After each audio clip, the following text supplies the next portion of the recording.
एक छोटे से कस्बे में अभिषेक नाम का एक लड़का रहता था। बचपन में ही पिता की मृत्यु हो जाने के कारण परिवार की आर्थिक स्थिति बड़ी दयनीय थी।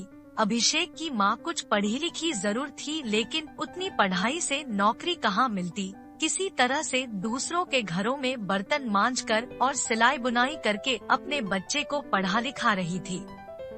अभिषेक स्वभाव से थोड़ा शर्मीला था और अक्सर चुपचाप बैठा रहता था।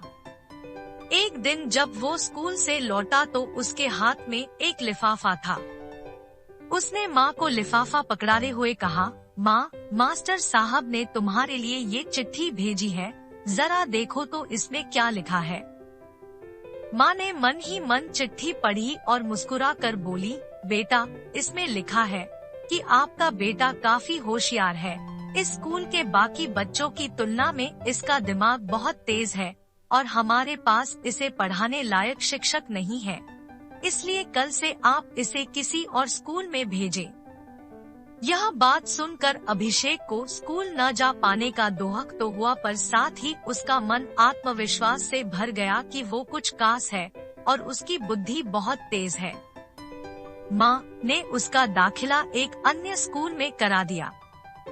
समय बीतने लगा। अभिषेक ने खूब मेहनत से पढ़ाई की। आगे चलकर उसने सिविल सर्विसेज परीक्षा भी पास की और आईएएस ऑफिसर बन गया। अभिषेक की माँ अब बूढ़ी हो चुकी थी और कई दिनों से बीमार भी चल रही थी और एक दिन अचानक उनकी मृत्यु हो गई। अभिषेक के लिए ये बहुत बड़ा आघात था। वह बिलखबिलक कर रो पड़ा। उसे समझ नहीं आ रहा था कि अब अपनी माँ के बिना वो कैसे जिएगा। कुछ दिनों बाद जब अभिषेक ने अपनी माँ की पुरानी अलमारी खोली और देखा कि उनकी माला, चश्मा और अन्य वस्तुएं सामान्य रखी थी, वो उन्हें लेकर चूमने लगा।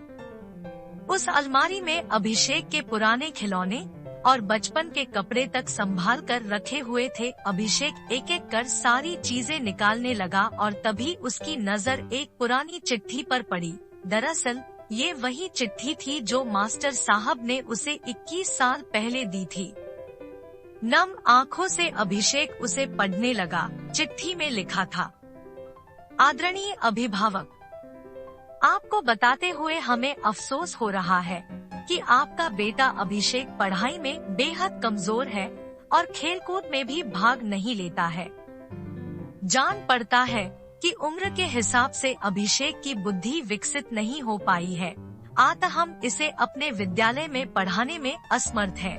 आपसे निवेदन है कि अभिषेक का दाखिला किसी मंदबुद्धि विद्यालय में कराएं अथवा खुद घर पर रखकर इसे पढ़ाएं। सादर, प्रिंसिपल। अभिषेक ने जब वह पत्र पढ़ा तो वह फफक कर रोने लगा। वर्टिकल बार अभिषेक जानता था कि भले अब उसकी माँ इस दुनिया में नहीं रही, पर वो जहाँ भी रहे उनकी ममता, उनका आशीर्वाद सदा उस पर बना रहेगा। सचमुच माँ जैसा कोई नहीं हो सकता। एक माँ अपने बच्चे के लिए कुछ भी संभव कर सकती है।